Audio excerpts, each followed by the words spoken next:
Whatever time of day or wherever you are connecting from, I bring you very warm Caribbean greetings from the UNESCO Kingston office and my co-presenter, Ms. Erica Simmons.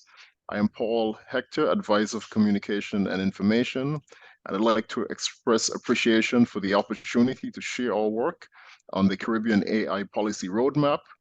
And of course, special thanks to Mr. Cordell Green, IFAP, and all the amazing partners who are making this conference possible.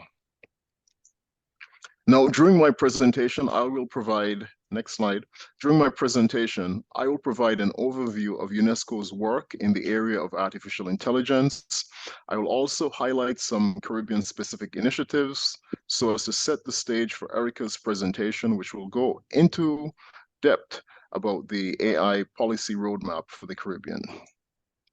Next slide. So what is UNESCO doing in the field of artificial intelligence? Well,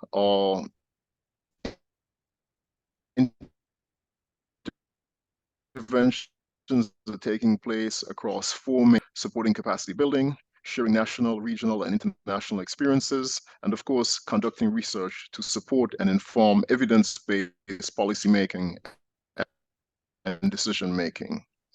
So some examples of this work include the recommendations on the ethics of artificial intelligence, the world's first normative instrument of its kind, and two implementation tools, the RAM and the EIA.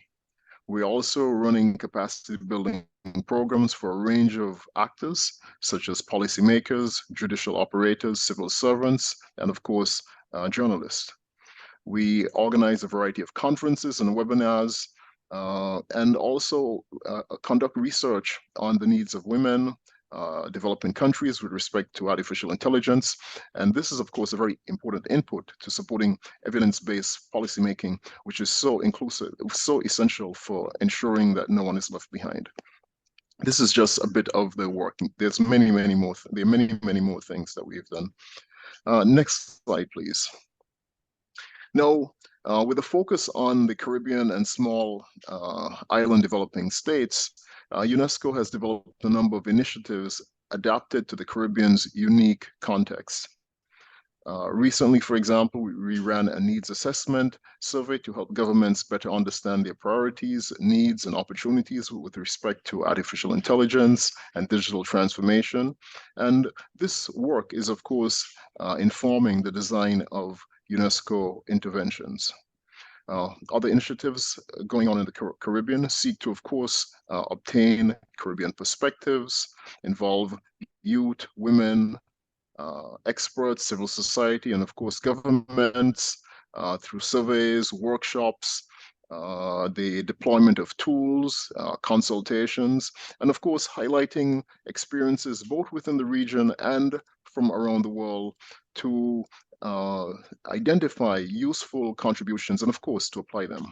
The aim behind this work is of course to build capacity, to develop solutions, to support innovations, of course, so the Caribbean can develop the necessary enabling environment that can contribute to the region's prosperity and its sustainable social development.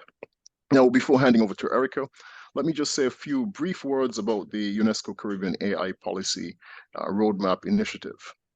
So this roadmap seeks to bring together stakeholders across a variety of sectors to develop a coherent strategy for the region to really leverage AI and the power of digital transformation for the region's good. It takes into account, of course, the post-COVID context, the new emerging regulatory environments that we're seeing coming up, and of course, new developments like the rise of large language models and the extensive use by the public and the business sector. Of course, this is against the backdrop of a growing appetite of the Caribbean governments to engage around this area and to really ensure that AI delivers its potential for the sustainable development of the region. I now hand over Erica to go into greater depth about the Caribbean AI policy roadmap. Erica, over to you. All right. Thank you so much, Paul. And I would like to just add my greetings to everyone attending the AI for IA conference on this Universal Day of Access to Information. And Paul had gone over a little bit about how the roadmap came to be. A little bit about myself. I have been in the software industry for about 25 years. I'm a researcher and expert on the future of work, AI in the Caribbean, and software for big business. I'm also a member of the UNESCO Information for All program, working group on information accessibility, the team that's putting on the conference today, and also a member of the UNESCO expert group on the implementation of the recommendations on the ethics of AI. Paul alluded to that instrument.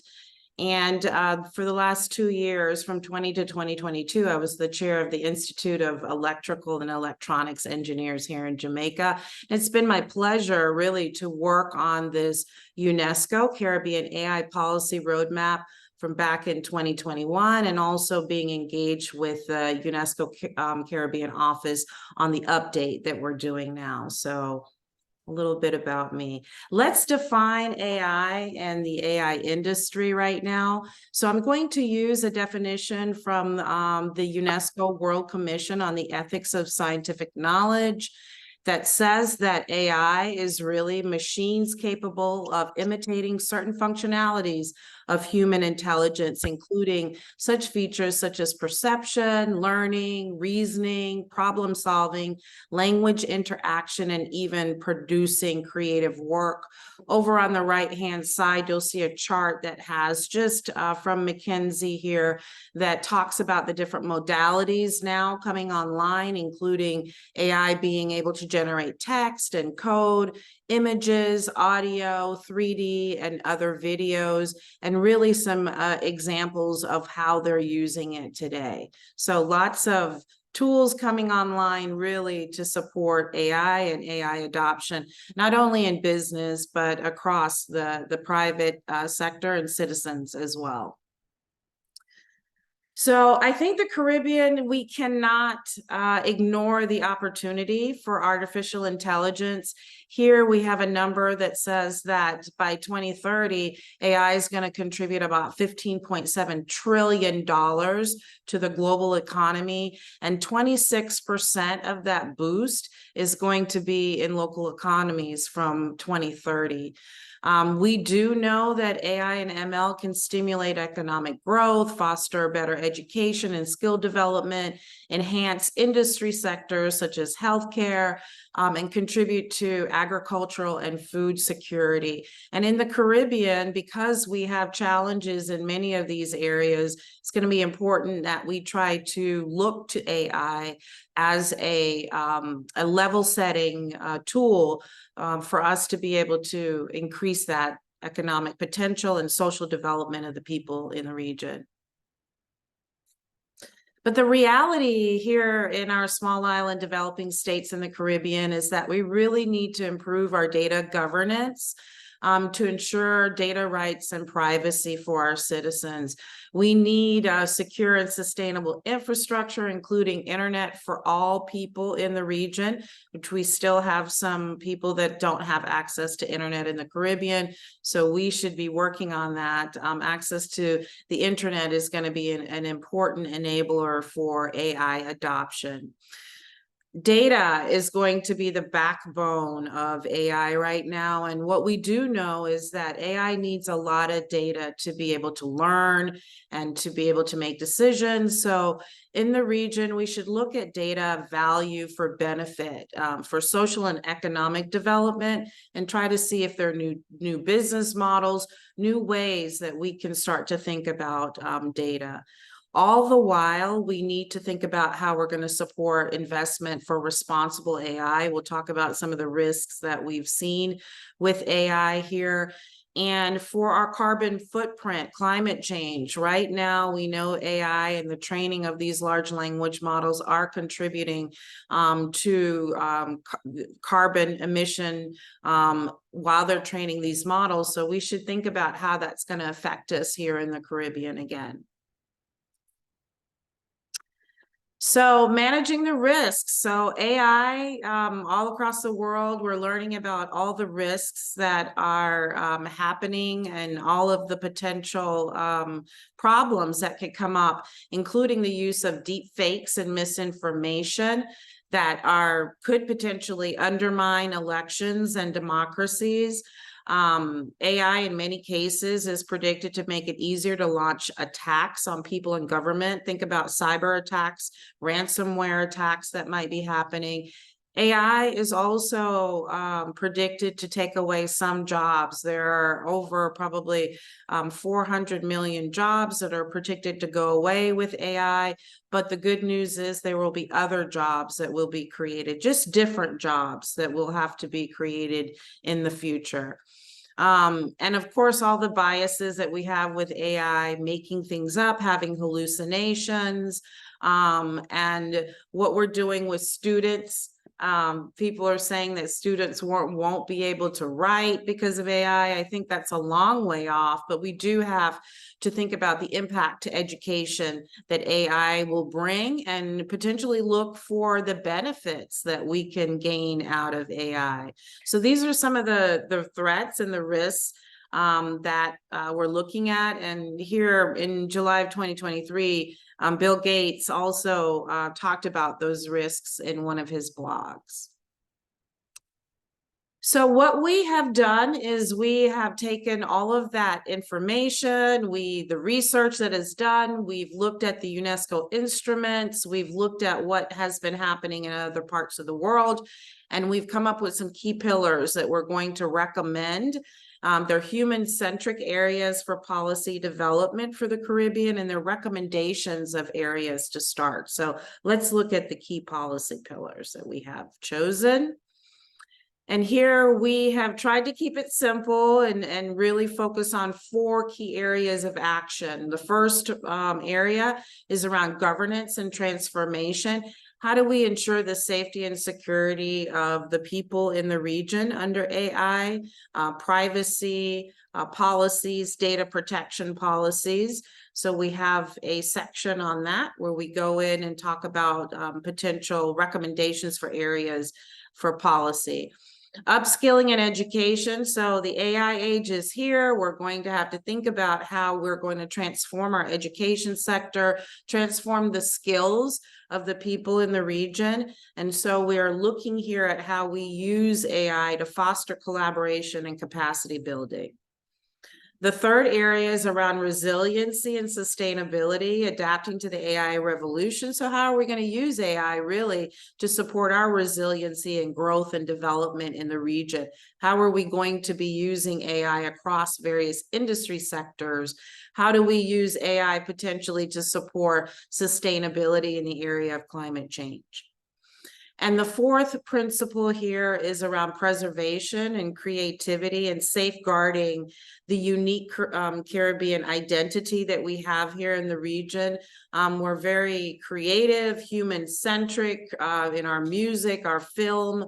And so we know AI has the possibility to cannibalize creativity, copy creativity. So we should be thinking about what we can do to preserve our creativity here in the Caribbean, and not only preserve it and use it in the future for economic and social development.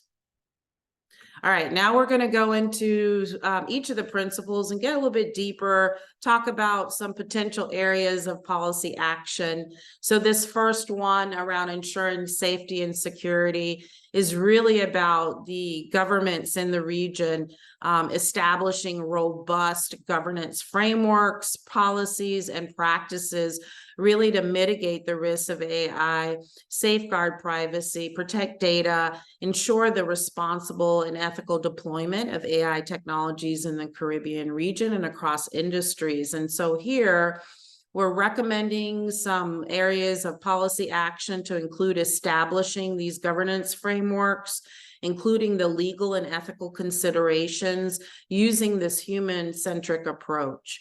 We should be bolstering up the data protection policies and laws that we have in the region to take into consideration data under AI and making sure that the citizens in the region, their data is protected, and we figure out a way for us to be able to scale our the benefits that we're getting from data. AI rights versus human rights might also be something that we might consider.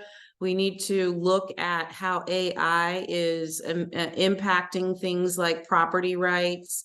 How are we going to use AI in law enforcement and border security? We have some examples of how AI is being used for this area in other parts of the region. There are some issues there with biases in those systems that are making those decisions. So we need to very carefully look at those solutions before we deploy them in the region to make sure that we can mitigate any of those biases that are happening.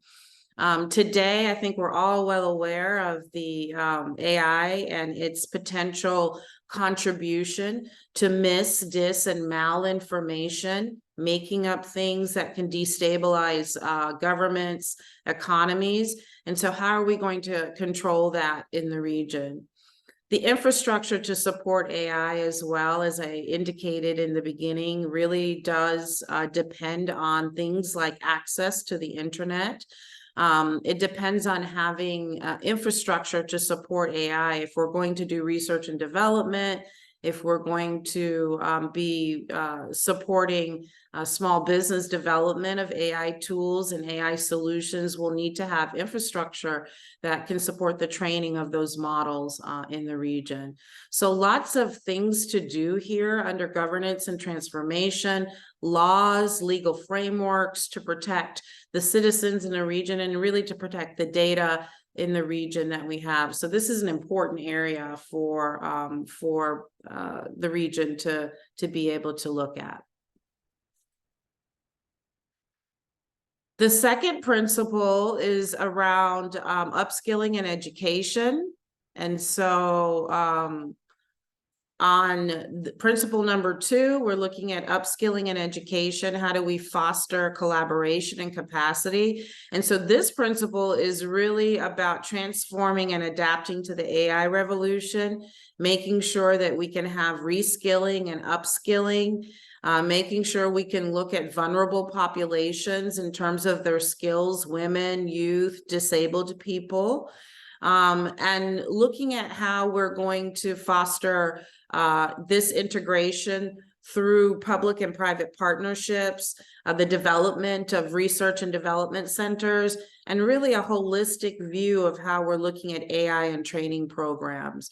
And of course, all of this really will need the international collaboration of stakeholders and people in other parts of the world who have seen success in some of the initiatives that they're doing here. But because AI is expected to displace so many jobs and really bring a new way of working, this is an important area for us in the Caribbean to make sure that we prepare our citizens for the changing demands of the digital era. The third principle around resiliency and sustainability, ensuring that the countries in our region can adapt to the AI revolution. And here again, we're looking at building that capacity around things like climate change, and all of the knowledge that we have in the region around natural disasters. How do we then use that for benefit, not only for us in the region, but around the world?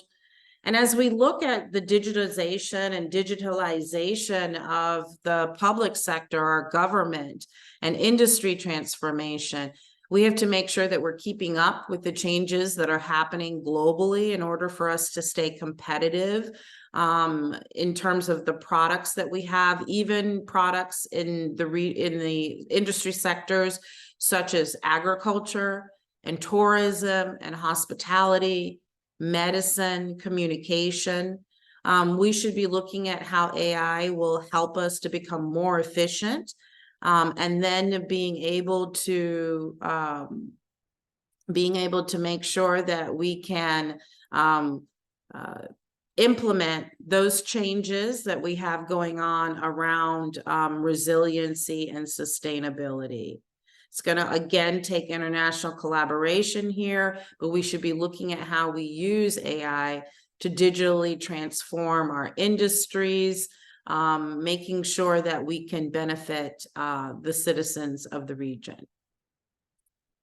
And principle number 4, which is kind of unique, I think, for the region, but really we should be focusing on preservation of our human creativity and really how we're going to safeguard the Caribbean creativity. And so with this principle, we're looking at how policymakers should respect and promote the region's rich cultural heritage, our artistic expression, while also capitalizing on the potential for innovation and growth. So there are a lot of businesses in the Caribbean, creative orange economy businesses that could potentially benefit from the integration of AI, but we also have to make sure that AI doesn't cannibalize, doesn't copy, and try to, make money off of our culture without us having benefit. So looking at how we preserve the culture in a digital way is one important area here. And I really think that in this area, the Caribbean can get women and youth and disabled people involved in this preservation, cultural preservation and heritage preservation initiatives, and how we really build data sets around this unique cultural information. So principle number 4, an important one for the region and a unique one for the region, because so much of our economies in the region are dependent on our creative and orange economy, our tourism and other industries, music and film. So safeguarding the Caribbean creativity will be an important pillar for us to focus on and develop some policies around. So that was a lot. And normally, we try to think about how to get started, Paul. So that was a lot. Where do we get started? A couple of things that I think we should think about as a region is really coming together. The Caribbean has a lot of islands. We have a lot of smart people in the region. Could we come together and have certain countries focus on certain parts of this policy so that we can become really expert in each of the pieces and bring them together? I think that's an important thing, collaboration in the region. We need to assess our current landscape, and that would include the existing laws that we have around data and privacy and protection of citizens around areas such as social media. We should be looking maybe at those existing laws to see how we can bolster up those laws to take into consideration what's going on in the era of AI. Once we've done that landscape assessment, we should establish a strategy. And there again, maybe each of the countries can take a particular pillar and start to develop policy recommendations that the region can actually implement. The ethical and regulatory frameworks is an important part of that. We see that around the world. That's actually the area that a lot of the countries are starting around, is the ethical and regulatory frameworks. We have some great examples about what's going on in the EU right now with the EU Act. The US is also trying to, coalesce around their policy for AI. So we have lots of really good examples of ethical and regulatory frameworks happening around the world that I think we can leverage. Again, if data is the oil and gas for AI, we have to really be serious about data, our data strategies, our governance, the privacy protection, new business models around data, getting every citizen in the region to really understand that they are data. You make data every day. You're making data. We're making data by recording just this presentation to you all. So how do we use that and scale that for our benefit? And again, important work is around literacy campaigns, education, and skill development. And as Paul alluded to earlier, UNESCO has done a ton of work in this area. We need to continue that work. We need to scale that work across all the countries in the region and really focus on that education and skill development for the future. So those are just some areas of starting focus. Now, we are open for feedback on all of that information that we sent you, that we just shared with you, the pillars, the strategy, areas that we should be looking at. And we have an actual public Google Drive folder with all of the documents in there. And we welcome anyone on this conference to go into the folder to review the documents, the draft paper we have in the folder as well. There is also a survey that is available to you to take to share your feedback on, you know, what you think AI will look like and will need to look like in the Caribbean. So we're inviting everybody who can hear this recording today to share your feedback that you have on AI and best practices for AI so that we can incorporate that into the document and our policy roadmap that we have for the future. And with that, I believe that is the end of the presentation. The QR code you see on the screen, you can scan that and get right into the survey documents. And with that, Paul, I am done with my portion of the presentation. All right. Well, thank you, Erica, for really laying out the contents of the Caribbean AI policy roadmap, and we really trust that you will take us up on our offer and help to influence this policy roadmap. Please, click on the QR code, go in, look at the documents, share with us. We'll also be having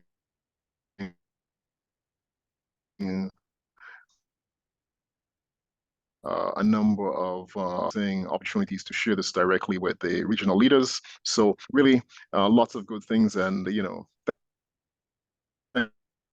thank you for your interest in this work, and look forward to hearing from you. Thank you, and great day, great evening to you. Bye-bye. All right. Let's see. Okay, did I stop that? Okay. Yeah, stop.